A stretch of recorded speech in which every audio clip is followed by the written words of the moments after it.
असं ओव्हरलॅप झाला की याला ट्रान्सपरन्सी करा, म्हणजे मागचा जो हे बॅकग्राऊंड केल्यानंतरच ते येईल ना सर? हा आधी येणार नाही.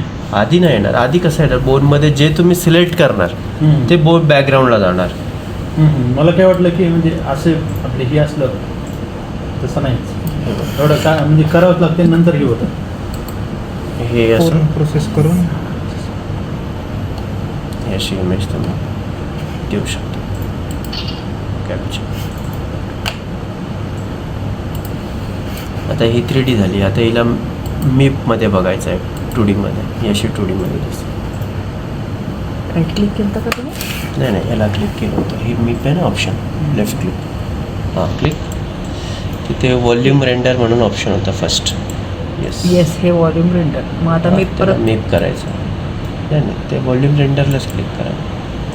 क्लिक. मीप मीप हे आणि हां नॉर्मल, म्हणजे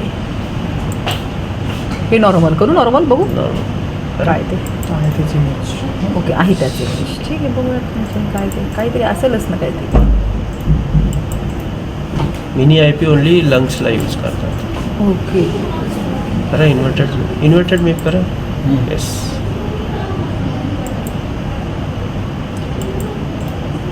हे मिनी फक्त IP लंग्ससाठी.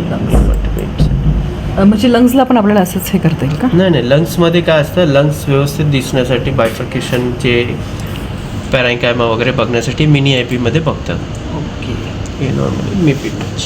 आत्ता बघता येईल की कॉन्ट्रास्ट केल्यानंतरच बघता येईल असं ते? काय तुम्ही आत्ता लंग्स? म्हणता नाही नाही, प्लेन स्टडी पण बघता येईल तुम्हाला.